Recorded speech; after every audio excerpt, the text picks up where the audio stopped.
Ding dong, Avon calling. There was a time in the not-so-distant past that families could expect to receive regular visits at their door from the often neglected and underappreciated linchpin of the American economy, the salesman. The true bards of humanity, they sing a song with a smile on their face, enchanting us with tall tales of knives that can cut bricks and tomatoes, and pillows that never get warm. But even though reality proves distant from the enchantment, we do not blame the salesman. No. Because to do so would mean to admit that someone or something has power over us, and we cannot bear the shame. Besides, there are only 3 more payments of $19.99. In this week's episode, we meet perhaps the greatest salesman of all time, Lew Bookman, and he's going to give a sales pitch fit for an angel. So grab your credit cards. There's always free shipping in the Twilight Zone. Undoubtedly, at least at one point in your life, you've likely heard someone say, "If I could just blank, I could die a happy man." In this week's episode, salesman Lew Bookman is about to do blank. He's about to make the greatest sale of his life. And it's going to take a lot of persuasion. He has arguably the most steadfast, unmoving customer he'll ever pitch to, Mr. Death. When Death came knocking at Bookman's door, an agreement was made between the two. Bookman could live until he was able to do the one thing that would define his life: make a big sales pitch. A pitch fit for the angels. When Bookman indicates that he has no plans for making such a pitch, Death has to pivot. Someone must be taken to balance out the books. A young girl is chosen in Bookman's place, Maggie. And although Lew begs to be taken instead of his little friend, Death is adamant that the decision has been made. At midnight, the young lady will leave this world for good. As Death waits patiently for the stroke of midnight on the front stoop of the girl's home, he notices Bookman setting up his suitcase. Ties, threads, fabrics, Death buys it all. And when the bell tolls for midnight, Death realizes it's too late. He missed his chance to take the young girl. Bookman, through carefully crafted language and well-placed inflections, was able to save the girl's life. It was the greatest pitch Lew has ever made. A pitch for the angels. And so Lew and Mr. Death walk off into that great beyond. One for the Angels is directed by Robert Parrish, teleplay by Rod Serling, and starring the great Ed Wynn as Lew Bookman. We'll see him again in the Twilight Zone. Murray Hamilton as Mr. Death, and Dana Dillaway as Maggie. The episode first aired on October 9th, 1959. In Martin Grahams Jr.'s The Twilight Zone Unlocking the Door to a Television Classic, he chronicles that this is not the first time that Serling and Wynn would work together. In 1956, Serling saw his teleplay, Requiem for a Heavyweight, come to life on Playhouse 90 on CBS. Wynn took on a serious role as the character Army. He played alongside his son, Keenan Wynn, who we will also see in a later episode of The Twilight Zone. Jack Palance may have played the boxer, but it was Serling who won big in the end, scoring an Emmy Award.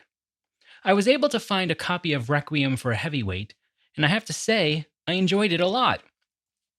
It's one of those rare moments in entertainment when writing, acting, and directing come together quite well. In Zicri's Twilight Zone Companion, he relays that Ed Wynn was nervous about the character Lew Bookman.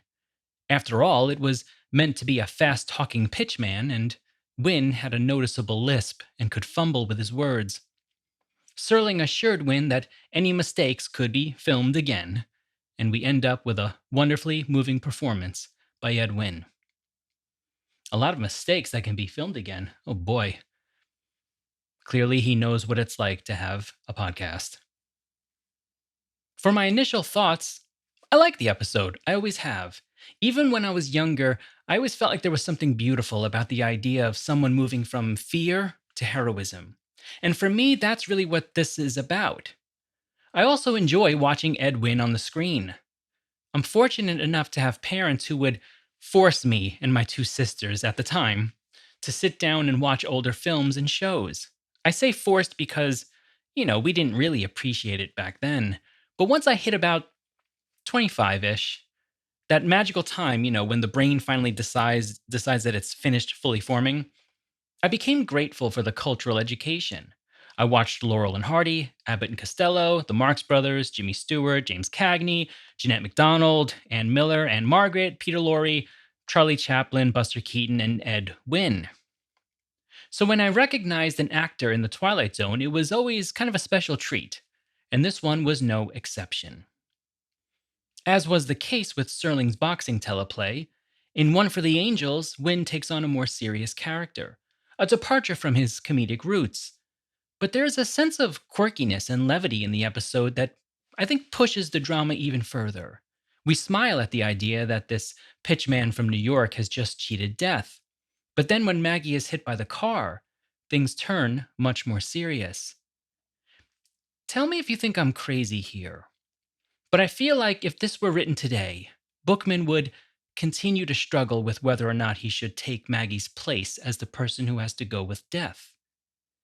That would be at least one of the sites of drama for the episode, I think, today. But the only drama here in Serling's episode is that Bookman is horrified by the fact that this young girl has taken his place, and he must find a way to give her back her life.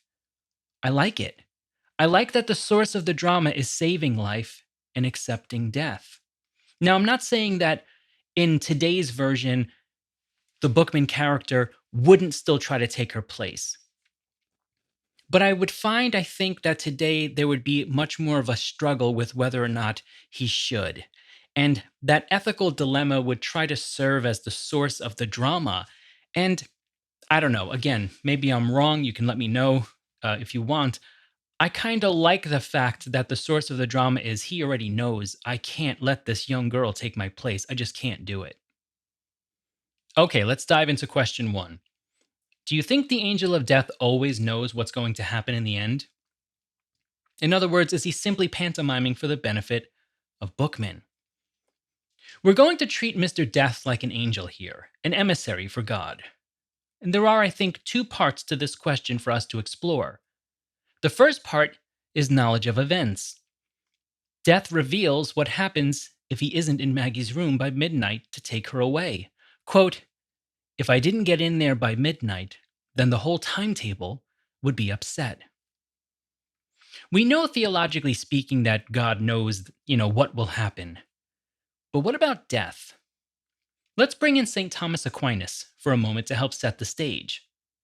According to Aquinas, whatever is the exclusive sign of the divinity does not belong to the angels, but to know future events is the exclusive sign of the divinity, according to Isaiah 41:23. "Show the things that are to come hereafter, and we shall know that ye are gods." Therefore, the angels do not know future events. End quote.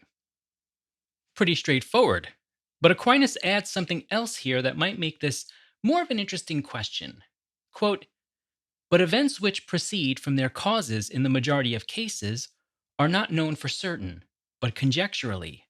Thus the doctor knows beforehand the health of the patient.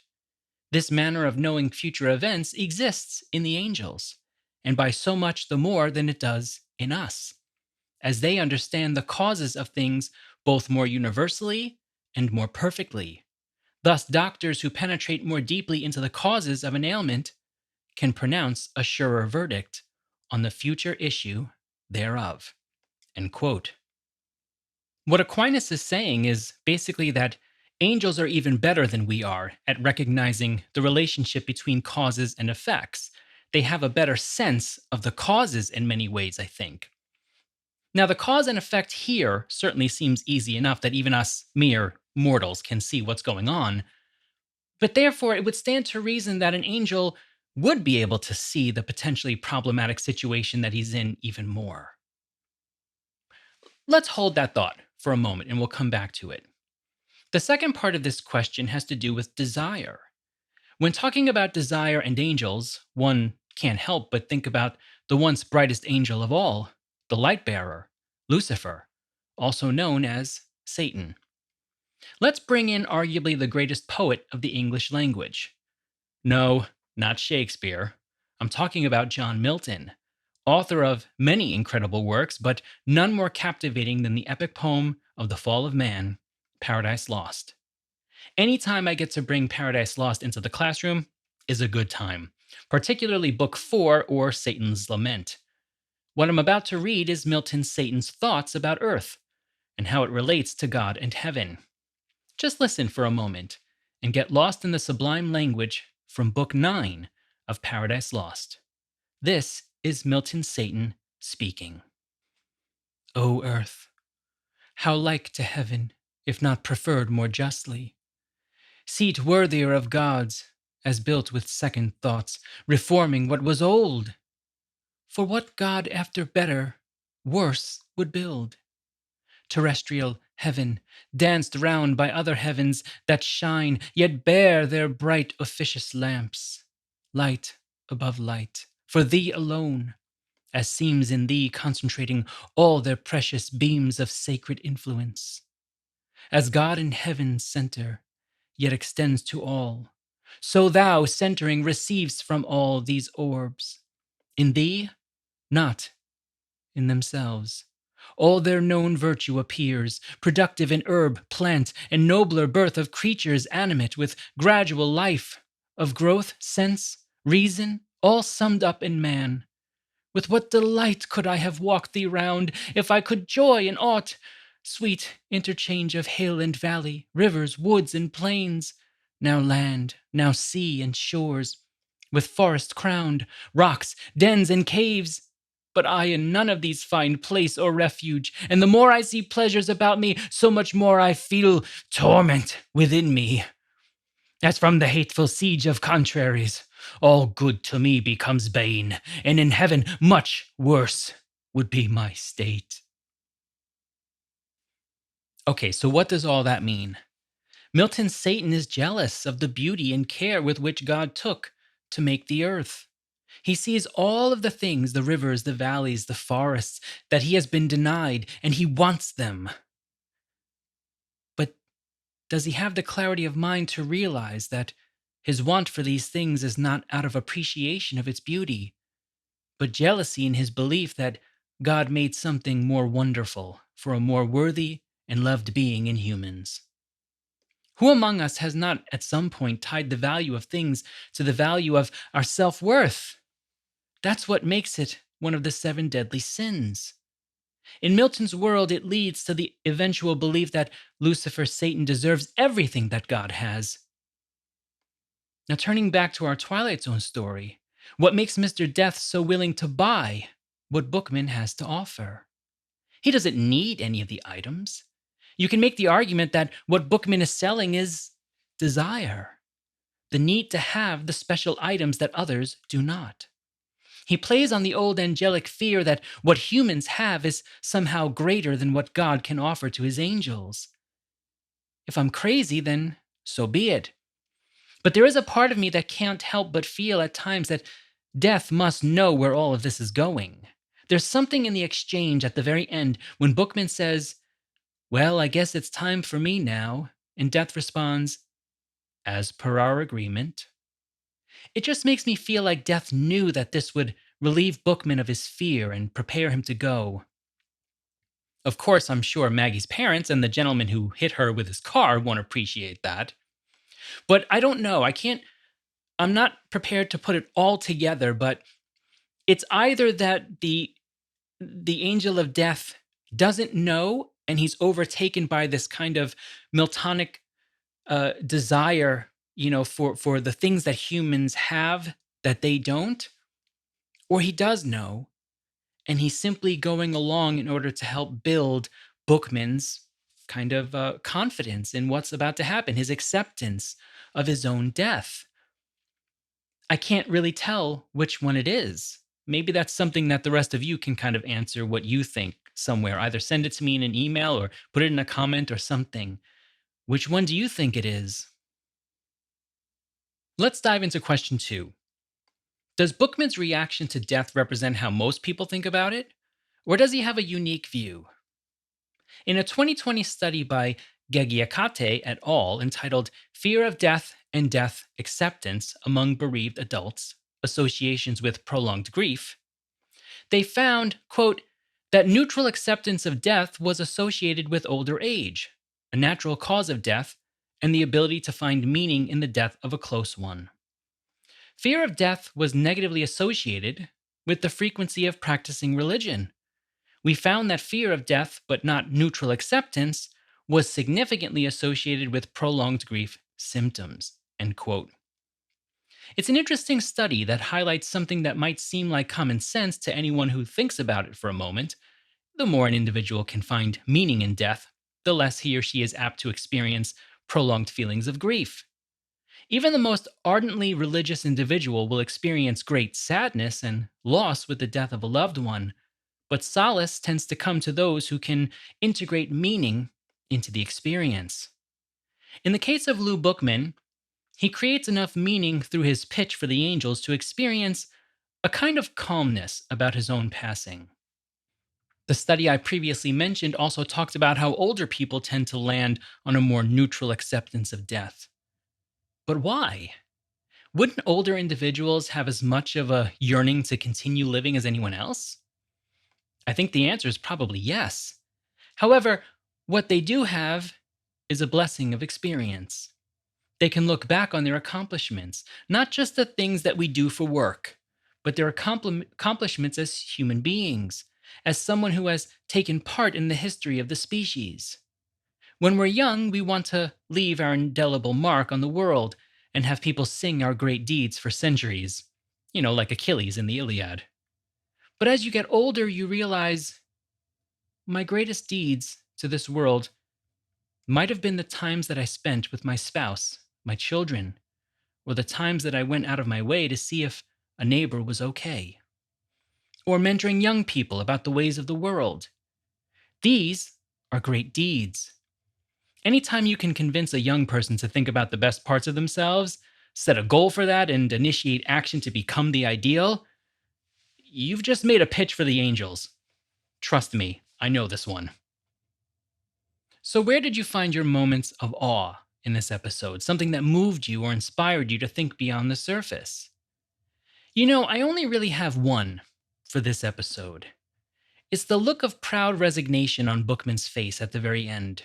To be so prepared to go is a wonderful thought, and it's one that I hope I can experience. Hopefully, after many more great pitches to the angels and many more episodes of this show. As for the ranking of this episode, I think I'm going to give it a middle upper tier. Again, a similar ranking to Where Is Everybody? Because I do enjoy it quite a bit. And I enjoy seeing Ed Wynn on the screen, the quirkiness mixed in with the fact that I think he does a wonderful job in the serious parts. So that's where I'm going to land on this one, is middle upper tier. Again, make sure you let me know where you land as well, whether it's in the comments or going over to the website, thekeyofImagination.com, and filling out your ranking form. Next time, we're going to take a look at Mr. Denton on Doomsday, and here are your questions to consider as you watch. Question 1. Has the need to maintain the skills that define us only become worse by the voyeuristic nature of social media and content creation? Or is the pressure the same as it's always been? Question 2. How much responsibility should we give fate for Mr. Denton finding his worth again? And question 3. What are your moments of awe?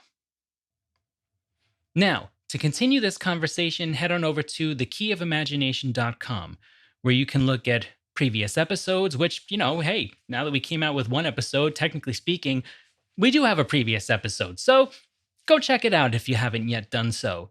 But you can also find the questionnaire where you can rank the episode and let us know what you think. And there's also contact information there as well. Now, as I've mentioned before, we're trying to build a really robust community of people who love the Twilight Zone. So, the usual algorithmic gymnastics. If you can, go ahead and leave a rating of the podcast, leave a comment, leave a thumbs up, all those usual things that help to bring the show in front of more people. But, if you hate it, then don't do any of those, obviously. But you know what? I'm still going to thank you for taking the time to be with us today. Until next time, Remember, all doors are open to those who possess the key of imagination.